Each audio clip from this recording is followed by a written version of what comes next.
Hi, welcome along everyone. Today's job, I'm going to show you how to change a toilet and pan from this type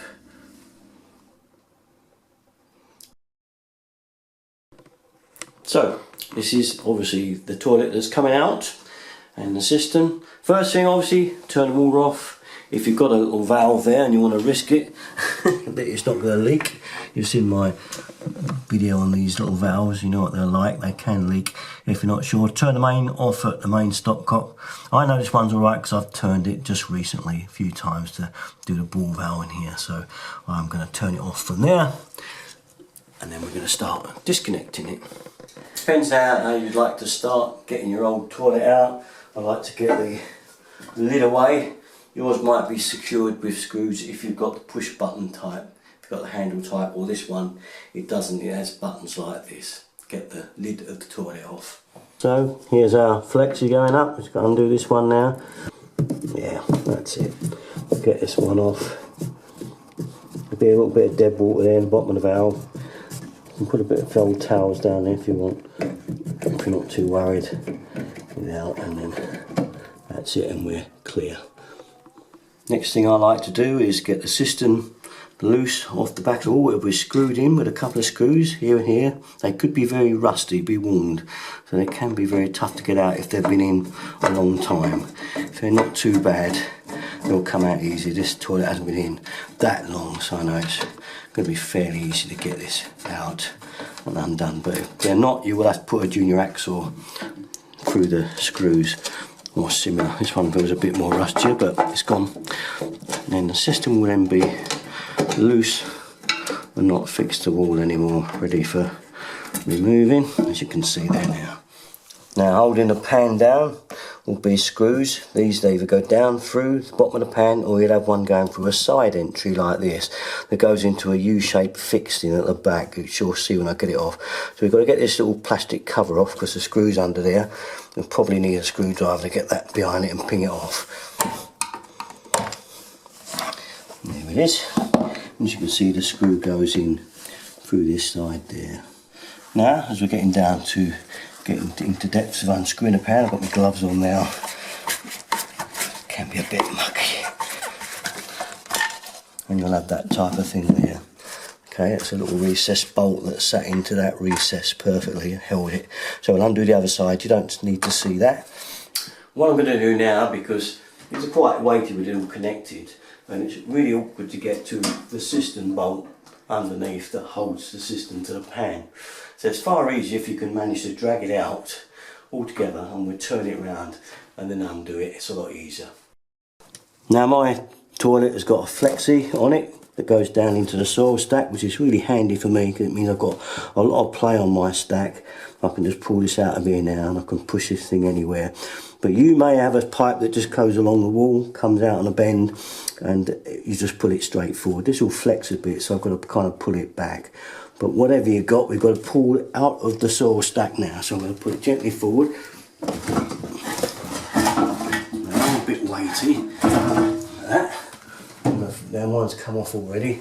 Where the pegs were sitting there, there's two clips and they're gripping it, so it needs lifting up over those now to clear it, to get it out, if you've got this kind of connection. So we now need to lift this up and over. Right, I've got it.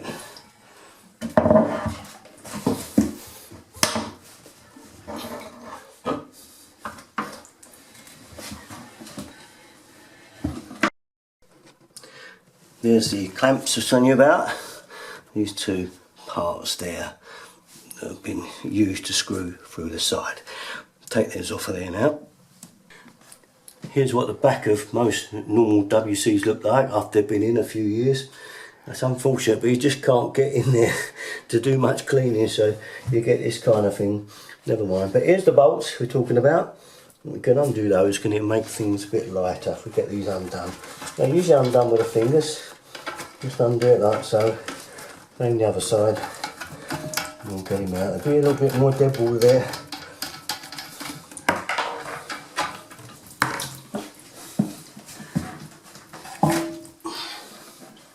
Here we have it. It's away. Tip the excess water anywhere. You've got a bucket handy I've got a shower screen. No, I better put it down here. Last thing, before you take your toilet anywhere further, there's going to be water still in the seal of the trap there, unless you managed to tip some out when it was being pulled out. So just tilt your pan back with a little bucket under there, little retainer, tip it backwards, and we'll get rid of the excess water. Mo's old dog bowl then, I'll have to do. Tip it out. Makes life a lot easier, only goes everywhere. You can get rid of it now before you move it out. Next job then, once you've repaired the flooring, we've got some spare lino strips to put back in, is place your little cupboard at home. Mo's inspecting it. Bombed it again. Place your cupboard exactly where you want it on the wall. We've got ours marked out here. If you've got a bit of skirting behind, you may want to cut that out of the way to get it right back to the wall. And then we're away with the next part of the job. Next step then, pan up to the cupboard, and then just mark where the hole for the soil pipe is going to go. And you can do that by measuring it off from the floor. And I've got this, I've used a flower pot, which is rather handy. You can see the nice shape. And what I'm going to do is drill a few holes through, and I'm going to jigsaw that hole out. Doesn't matter if it's a little bit bigger than it needs to be, give you a bit of lee room with the soil pipe.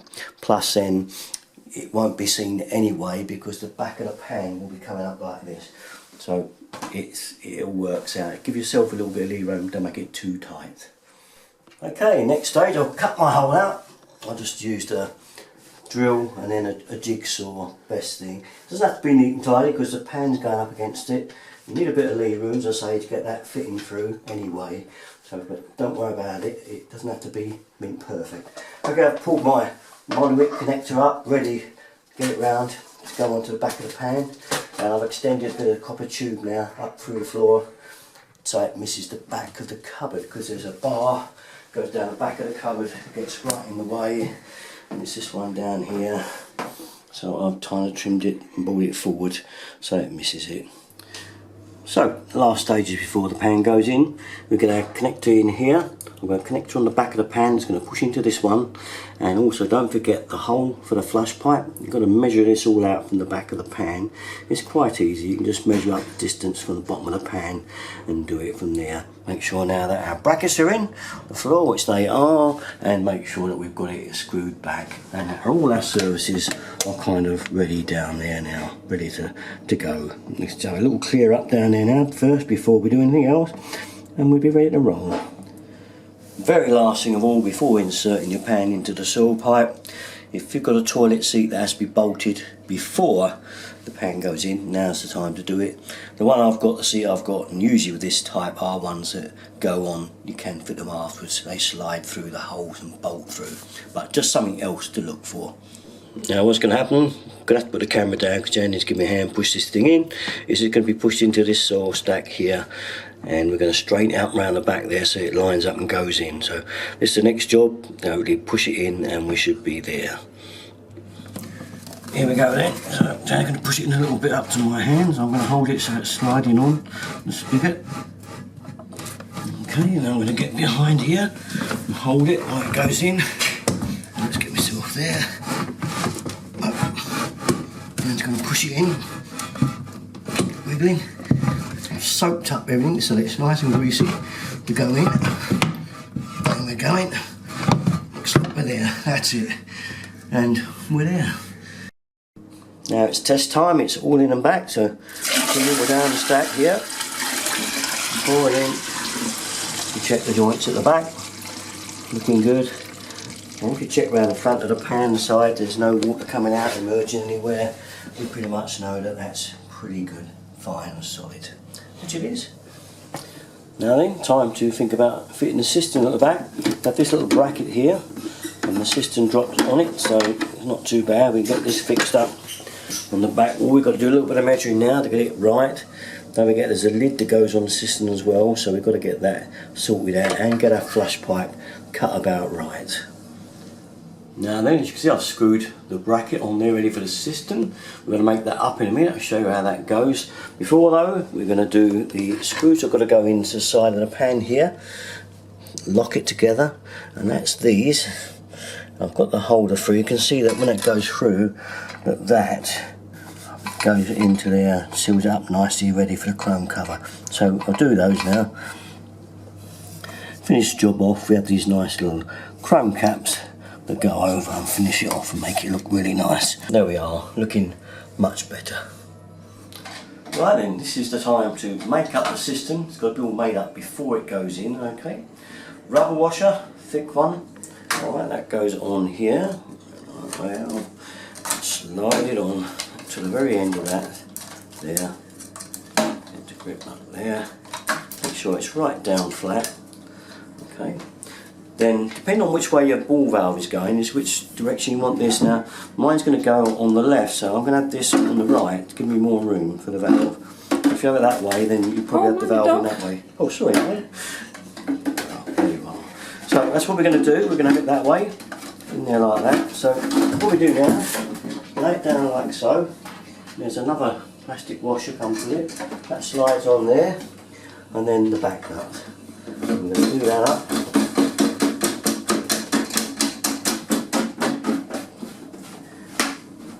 And then just nip it a little bit with a set of grips. Not too much, just a tiny little peep, and make sure it's kind of square in there like so.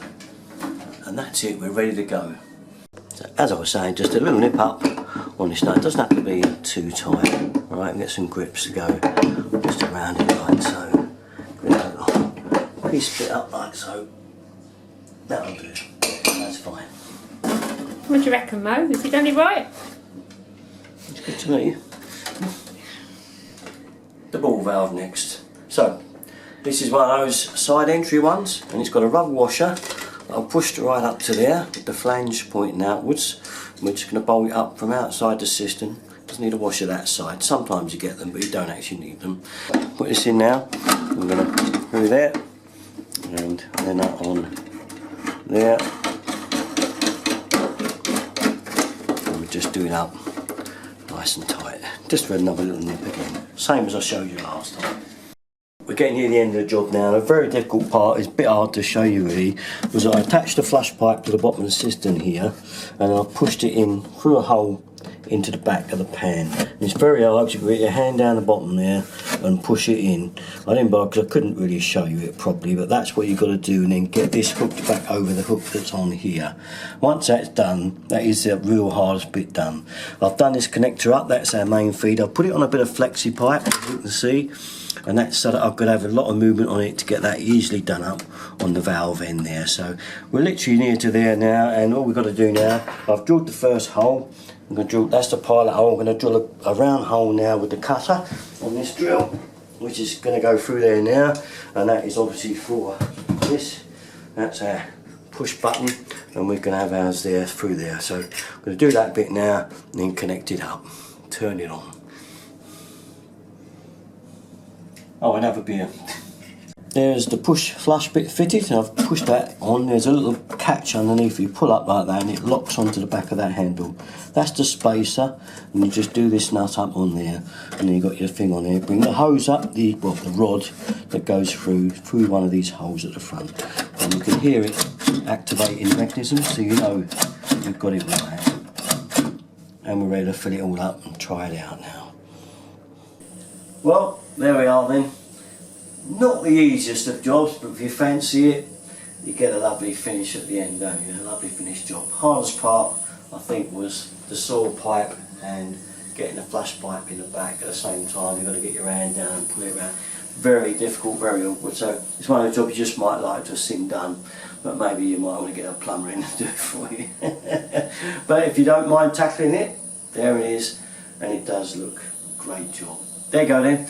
All my stuff, usual place I'm going to go, there at 33. Thanks for watching, guys. Bye bye.